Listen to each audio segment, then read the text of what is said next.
Tulungagung, sebuah kota kecil di Jawa Timur, menjadi saksi awal kehidupan seorang mahasiswi bernama Anissa. Wajahnya yang cantik dan sikapnya yang ramah membuatnya disukai banyak orang. Namun, di balik senyum manisnya, Anissa menyimpan mimpi besar yang membuatnya memutuskan merantau ke Madura. Ia diterima di sebuah universitas terkemuka di sana, mengambil jurusan pendidikan yang selalu diimpikannya. Madura, dengan pesona pantai dan budayanya yang unik, menjadi tempat baru bagi Anissa untuk mengejar cita-cita. Kehidupan di sana cukup berat pada awalnya, terutama karena ia harus tinggal jauh dari keluarga. Namun, Anissa adalah gadis yang tangguh. Ia segera beradaptasi dengan lingkungan barunya, menjalin persahabatan dengan teman-teman kuliahnya, dan bahkan bekerja paruh waktu untuk memenuhi kebutuhannya. Dalam perjalanan hidupnya di Madura, Anissa bertemu dengan Dimas, seorang pemuda lokal yang tampan dan karismatik. Dimas adalah tipe pria yang mudah memikat hati, dengan senyum yang selalu berhasil membuat siapa saja terpesona. Pertemuan mereka berawal dari sebuah acara kampus, di mana Dimas, yang merupakan alumni universitas itu, menjadi pembicara tamu. "Jadi, kamu anak baru di sini?" tanya Dimas saat mereka pertama kali berbicara. "Iya, Mas. Baru semester 1. Saya dari Tulungagung," jawab Anissa dengan sopan, senyumnya merekah. Percakapan sederhana itu menjadi awal dari hubungan mereka. Dalam waktu singkat, Dimas dan Anissa menjadi semakin dekat. Dimas selalu tahu cara membuat Anissa merasa istimewa. Ia sering mengantar jemput Anissa, mengajaknya makan di tempat-tempat indah, dan memberikan perhatian yang membuat Anissa merasa dihargai. Namun, ada sesuatu yang aneh pada Dimas. Meskipun ia terlihat sempurna di mata Anissa, teman-teman kuliah Anissa sering memperingatkannya. "Anissa, kamu hati-hati sama Dimas, ya. Banyak cerita nggak enak soal dia," kata Nia, teman satu kos Anissa. "Memangnya kenapa?" "Dimas itu baik kok," jawab Anissa. "Baik di depan, tapi siapa tahu di belakangnya gimana," ujar Nia dengan nada serius. Anissa mengabaikan peringatan itu. Ia terlanjur jatuh cinta pada Dimas. Bagi Anissa, Dimas adalah satu-satunya orang yang membuatnya merasa nyaman di perantauan. Hubungan mereka semakin erat, hingga Anissa mulai menghabiskan lebih banyak waktu di luar daripada di kos. Namun, semakin dekat Anissa dengan Dimas, semakin ia merasa ada sisi gelap yang tersembunyi dari kekasihnya. Pernah suatu malam, ketika mereka sedang duduk di tepi pantai, Dimas tanpa sengaja mengungkapkan sesuatu yang membuat bulu kuduk Anissa berdiri. "Kamu tahu, hidup itu sebenarnya cuma soal berjuang untuk menang," ujar Dimas sambil menatap laut. "Maksudnya?" tanya Anissa. "Kalau ada yang menghalangimu, kamu harus siap melakukan apapun, bahkan hal paling ekstrim sekalipun," jawab Dimas dengan nada dingin. Anissa mencoba menganggapnya sebagai candaan.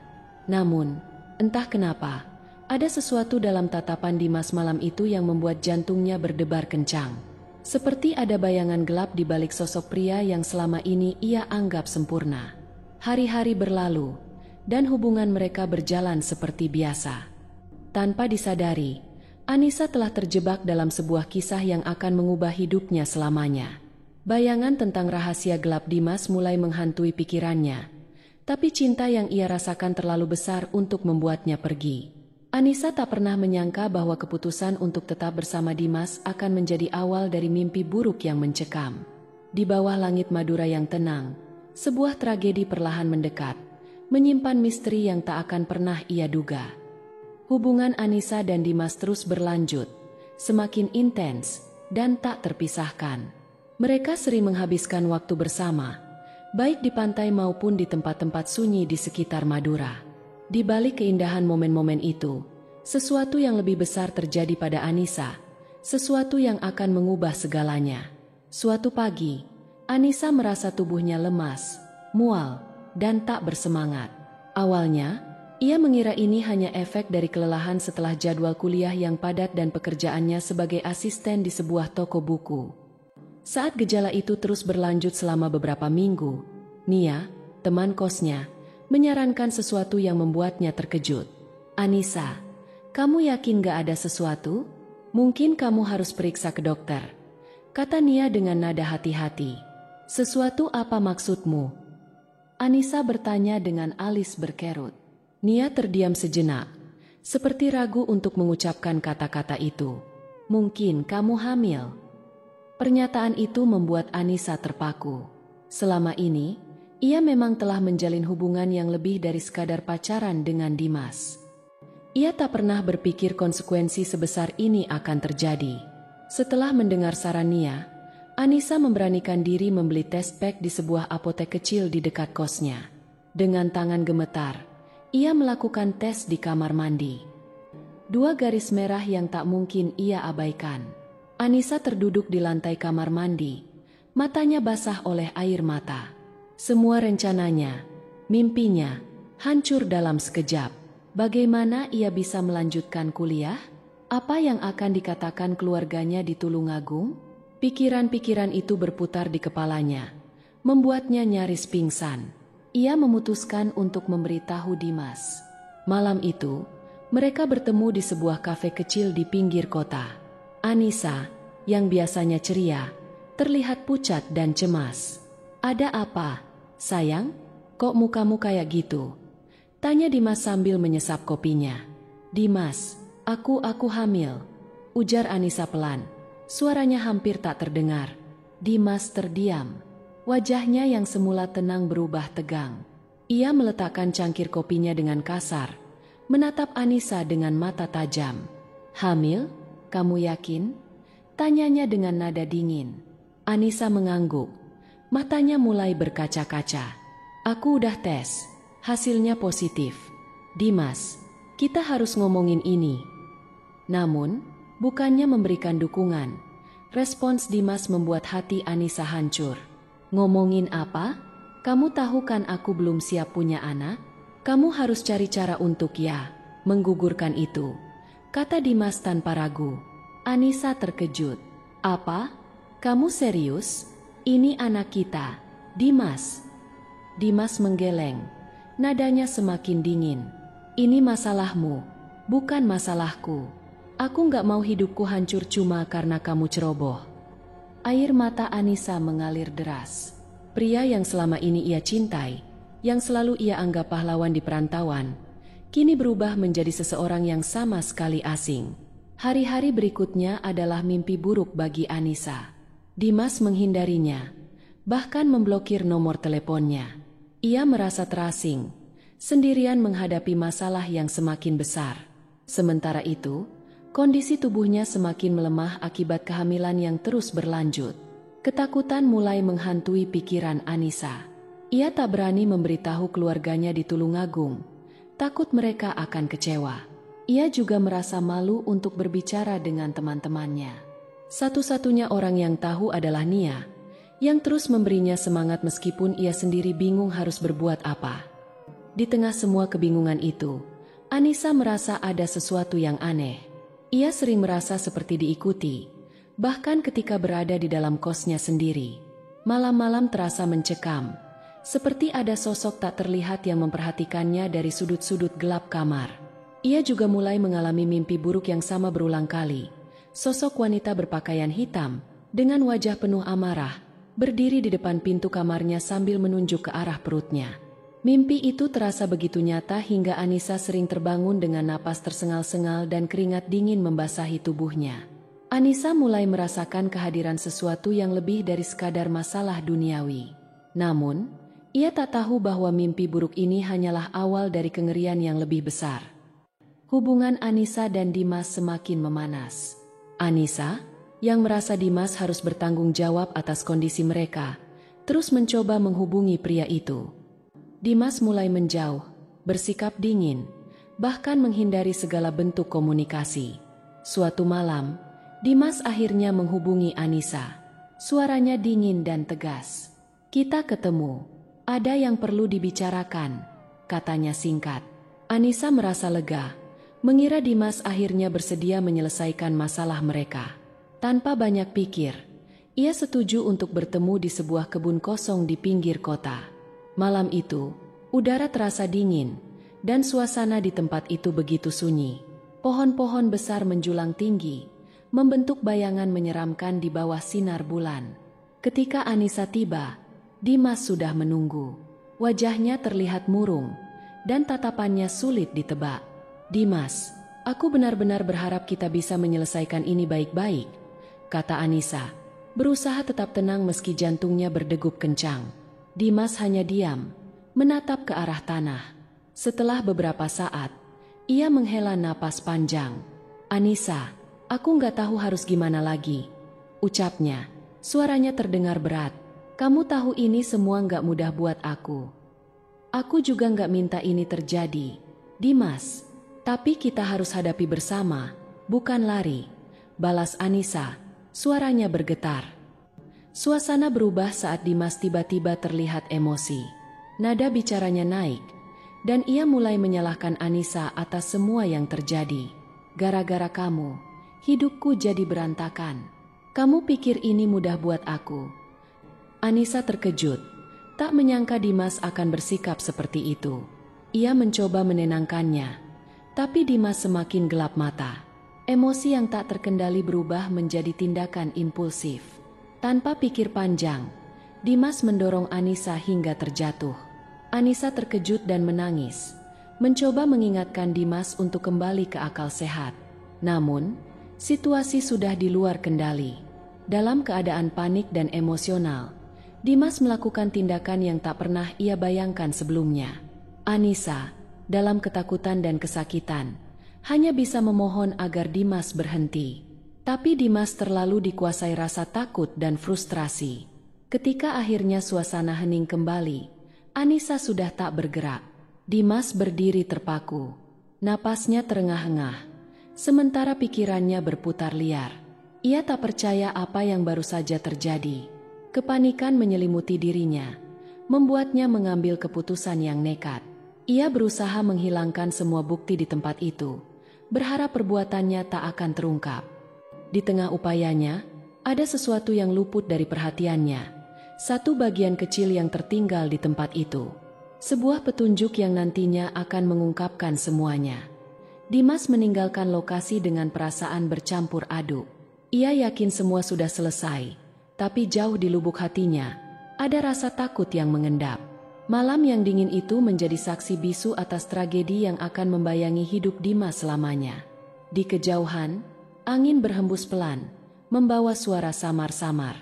Suara yang terdengar seperti tangisan halus seseorang. Dan di tempat itu, sesuatu mulai bangkit. Sebuah kehadiran yang perlahan akan menghantui hidup Dimas. Pagi itu, sebuah kabar mengejutkan menyebar di desa kecil di pinggir kota. Seorang petani, yang sedang mencari rumput untuk ternaknya, mencium bau menyengat di sebuah kebun kosong. Awalnya, ia mengira itu hanya bangkai binatang, tetapi semakin dekat ia melangkah, hatinya berdebar kencang.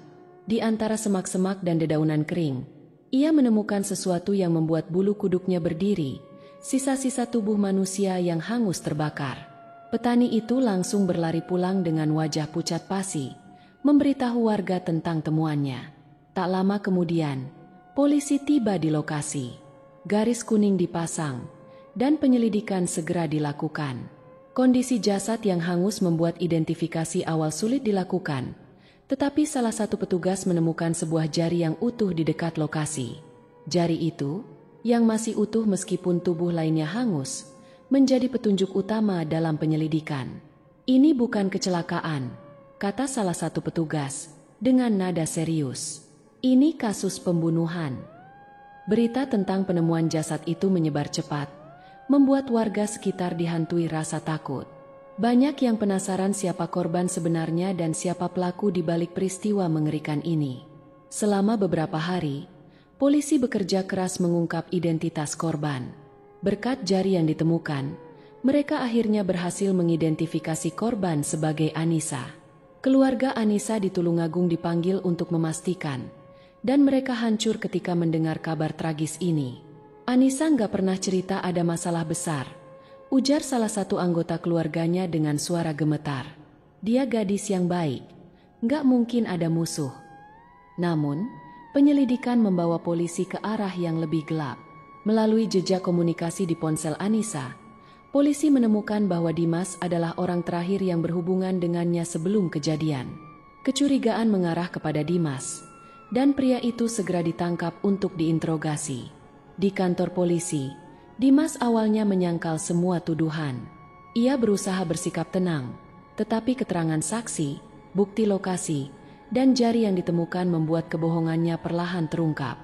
"Kamu nggak bisa terus mengelak, Dimas," ucap salah satu penyidik. "Semua bukti mengarah ke kamu." Dimas akhirnya mengaku, meskipun berusaha membenarkan tindakannya dengan alasan bahwa itu semua terjadi karena tekanan emosional. Pengakuannya membuat kasus ini menjadi salah satu perbincangan paling menyeramkan di desa itu. Meskipun Dimas sudah tertangkap, suasana di desa tak menjadi tenang. Warga mulai melaporkan kejadian-kejadian aneh, terutama di sekitar kebun tempat jasad Anissa ditemukan. Beberapa orang mengaku mendengar suara tangisan lirih di malam hari. Ada yang merasa seperti diawasi saat melewati kebun itu, dan beberapa bahkan mengaku melihat bayangan wanita berdiri di antara pohon-pohon. "Dia masih di sana," bisik seorang warga yang mengaku melihat bayangan itu. "Arwahnya belum tenang." Jari yang tertinggal di lokasi menjadi pusat perhatian, terutama setelah warga mulai percaya bahwa bagian tubuh itu membawa energi mistis yang membuat arwah Anissa terus terhubung ke dunia ini. Polisi menyimpannya sebagai barang bukti, tetapi banyak yang percaya bahwa jari itu perlu dikembalikan dengan cara tertentu agar Anissa bisa beristirahat dengan damai. Malam semakin sunyi, tetapi suasana mencekam terus menyelimuti desa.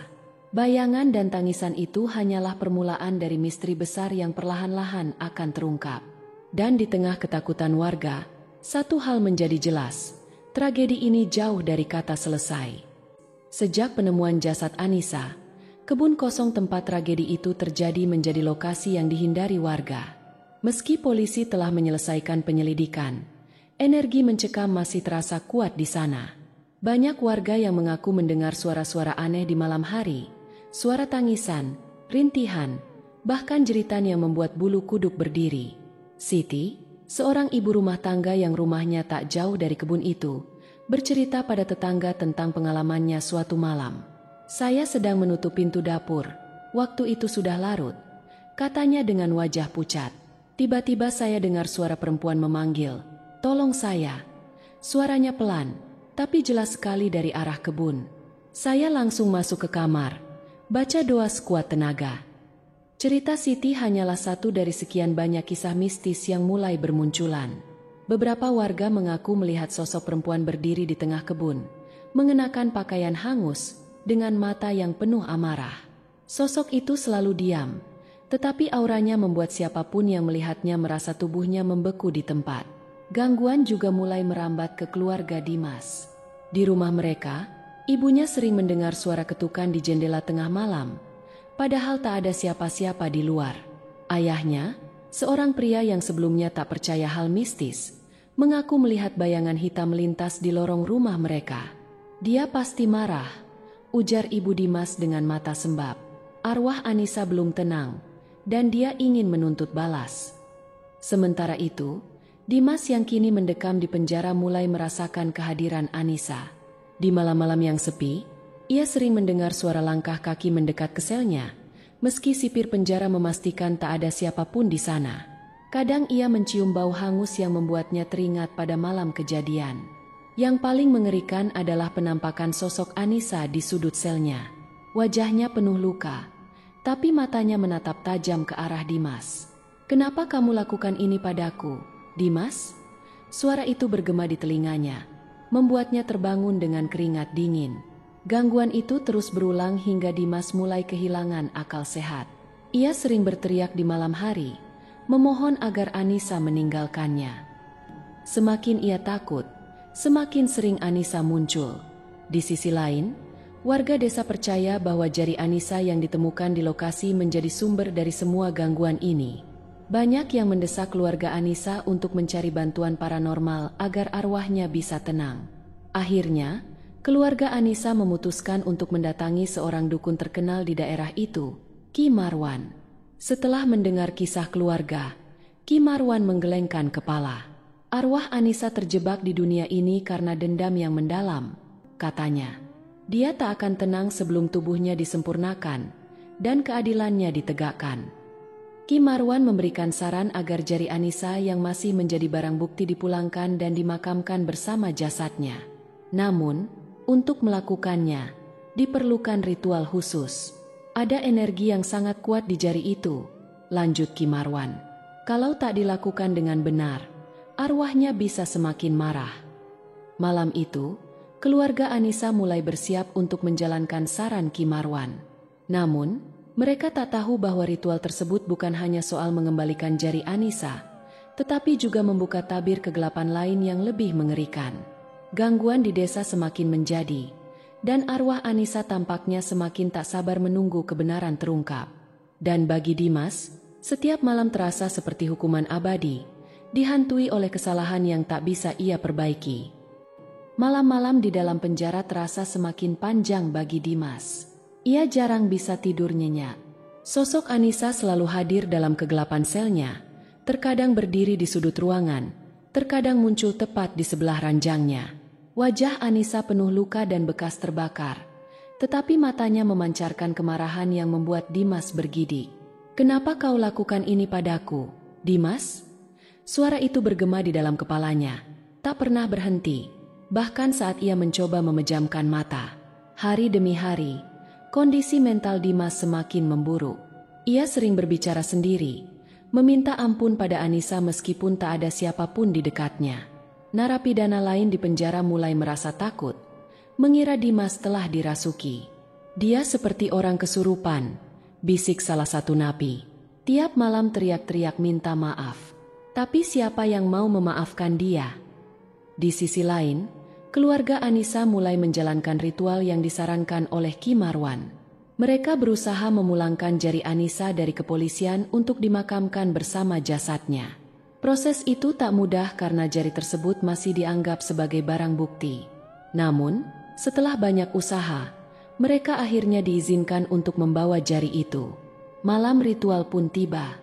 Di sebuah tempat yang telah ditentukan oleh Ki Marwan, keluarga Anissa bersama beberapa tetua desa berkumpul untuk melakukan upacara pemakaman simbolis. Ki Marwan memimpin ritual dengan suara tegas, membacakan doa-doa dalam bahasa kuno yang membuat suasana malam terasa semakin mencekam. Saat jari itu dimasukkan ke dalam tanah di dekat makam Anissa, angin tiba-tiba bertiup kencang, membawa hawa dingin yang menusuk tulang. "Anissa, kami berharap kau bisa tenang," ujar Ki Marwan sambil menaburkan bunga di atas makam. Namun, suasana justru menjadi semakin aneh. Beberapa orang mengaku mendengar suara tangisan, seperti datang dari arah makam Anissa. Ki Marwan terlihat gelisah, wajahnya menegang. "Dendamnya terlalu besar," katanya pelan. "Ini belum cukup untuk menenangkannya. Keadilan harus ditegakkan." Sementara itu, di penjara, Dimas merasakan sesuatu yang berbeda malam itu. Ia bermimpi berada di sebuah tempat gelap, dikelilingi oleh suara tawa dan tangisan yang memekakan telinga. Tiba-tiba, sosok Anissa muncul di depannya. "Kau pikir aku akan melepaskanmu begitu saja?" Suara Anissa terdengar lebih dingin dan tajam dari sebelumnya. Dimas terbangun dengan tubuh gemetar. Keringat dingin membasahi seluruh tubuhnya. Ia berteriak minta tolong, tetapi sipir penjara yang berjaga hanya menganggapnya sedang berhalusinasi. "Arwah Anissa tidak akan pergi sebelum kau benar-benar menebus perbuatanmu," ujar seorang napi tua yang tidur di sel sebelah. Dimas merasa terjebak dalam lingkaran hukuman yang tak pernah berakhir. Setiap malam, ia dihantui rasa bersalah yang mendalam dan ketakutan luar biasa terhadap apa yang akan terjadi selanjutnya. Ia mulai berdoa, meminta ampun pada Tuhan, berharap segala teror ini segera berakhir. Semakin ia berusaha melawan ketakutan itu, semakin kuat pula bayangan Anissa menghantuinya. Ia tahu, sesuatu yang lebih besar sedang menantinya. Sebuah kebenaran yang tak bisa dihindari, dan sebuah balasan yang ia tak sanggup bayangkan. Dan untuk pertama kalinya, Dimas menyadari bahwa permintaan maaf tak akan pernah cukup untuk menghapus dosa yang telah ia perbuat. Ritual yang dilakukan oleh keluarga Anissa bersama Ki Marwan ternyata bukan akhir dari segalanya. Meski jari Anissa telah dimakamkan, gangguan mistis terus terjadi di desa. Bahkan, Teror di penjara tempat Dimas mendekam semakin mencekam. Arwah Anissa tampaknya belum puas. Dimas, yang kini semakin terpuruk, akhirnya berbicara kepada seorang sipir. Dalam ketakutannya, ia mengaku semua yang telah ia lakukan kepada Anissa. Pengakuan ini direkam dan menjadi bukti baru yang membuat kasus pembunuhan itu kembali diperiksa lebih mendalam. "Saya tidak tahan lagi," kata Dimas dengan mata cekung dan suara gemetar. "Dia datang setiap malam. Dia ingin keadilan. Tolong, saya tidak kuat." Pengakuan Dimas mengguncang keluarga Anissa. Mereka berharap keadilan segera ditegakkan sepenuhnya. Namun, Ki Marwan memiliki firasat lain. Arwahnya masih terikat oleh dendam. Meski pengakuan sudah diberikan, ia membutuhkan sesuatu yang lebih untuk benar-benar tenang, ujar Ki Marwan. Atas desakan keluarga Anissa, pihak kepolisian mengizinkan ritual lanjutan dilakukan. Kali ini, ritual digelar di lokasi tempat Anissa kehilangan nyawanya. Malam itu, Ki Marwan membawa berbagai perlengkapan ritual, dupa, bunga, dan kain putih. Saat Ki Marwan mulai membaca doa-doa dan menyalakan dupa, angin dingin kembali berhembus kencang. Suara-suara aneh terdengar, seperti rintihan seorang perempuan. Warga yang menyaksikan ritual dari kejauhan tampak ketakutan. Ketika dupa semakin membara, tiba-tiba suara jeritan keras terdengar, seolah datang dari dalam tanah. Semua orang terpaku. Ki Marwan tetap tenang, melanjutkan doa-doanya dengan lantang. "Anissa, tenangkan dirimu. Keadilan sedang ditegakkan," ucapnya sambil menaburkan bunga di sekitar lokasi. Sesuatu yang tak terduga terjadi. Sebuah bayangan samar muncul di tengah-tengah lingkaran ritual. Sosok itu tampak seperti seorang perempuan, berdiri dengan tubuh lunglai, tetapi matanya penuh amarah. Semua orang yang melihatnya langsung merasa lemas. "Selesaikan ini." Suara perempuan itu terdengar lirih tetapi menusuk hati. Ki Marwan segera mengarahkan semua energi dalam ritual untuk membantu arwah Anissa menemukan kedamaian. Ia meyakinkan Anissa bahwa jiwanya akan bebas setelah semua ritual selesai. Di saat yang sama, di dalam selnya, Dimas kembali dihantui sosok Anissa. Tapi kali ini berbeda. Sosok itu tidak marah, melainkan menangis. "Kenapa kau hancurkan hidupku, Dimas?" tanyanya pelan. Dimas berlutut di lantai, menangis histeris, memohon ampunan. Anissa hanya menatapnya dengan penuh kekecewaan sebelum menghilang perlahan. Setelah ritual selesai, gangguan mistis di desa mulai mereda. Namun, kehadiran Anissa masih terasa, seperti bayangan yang tak sepenuhnya hilang. Ki Marwan menjelaskan bahwa meski dendam Anissa mulai mereda, jiwanya tetap membutuhkan keadilan. Pada akhirnya, pengadilan menjatuhkan hukuman berat kepada Dimas. Keluarga Anissa merasa lega. Meski kesedihan atas kehilangan putri mereka tidak pernah hilang sepenuhnya. Ki Marwan mengunjungi makam Anissa untuk terakhir kalinya, meletakkan bunga dan berdoa. "Semoga kau menemukan kedamaian," bisiknya pelan. Hingga hari ini, cerita tentang Anissa dan kejadian mistis yang mengikutinya menjadi legenda di desa itu. Banyak yang percaya bahwa arwahnya masih mengawasi, memastikan tak ada lagi yang menyakiti dengan cara yang sama. Keheningan kebun kosong itu kini terasa berbeda, bukan lagi mencekam, melainkan penuh peringatan akan konsekuensi dari kejahatan yang tak terampuni. Kisah ini bukan hanya tentang dendam atau teror mistis, tetapi juga tentang konsekuensi dari perbuatan yang melanggar moral dan kemanusiaan. Anissa, dalam kepergiannya yang tragis, menjadi simbol bagaimana kebenaran dan keadilan selalu menemukan jalannya, meski melalui cara-cara yang tak kasat mata. Dimas adalah contoh nyata bahwa dosa yang diperbuat tak hanya menghancurkan korban, tetapi juga pelaku, baik secara fisik maupun batin. Penyesalan mungkin datang terlambat, namun keadilan selalu menuntut haknya. Melalui cerita ini, kita diajak untuk merenungkan bahwa tindakan kejam akan selalu meninggalkan jejak, baik di dunia nyata maupun di alam yang tak terlihat. Setiap jiwa berhak mendapatkan kedamaian, dan setiap kesalahan menuntut penebusan, bukan sekadar kata maaf. Pada akhirnya, kita diingatkan bahwa kebaikan dan kejujuran adalah jalan terbaik untuk menghindari jeratan dosa yang bisa menghantui seumur hidup, atau bahkan lebih lama dari itu. Semoga kisah ini menjadi pelajaran bagi kita semua untuk selalu menjaga hati, pikiran, dan perbuatan, karena keadilan alam semesta tak pernah tidur.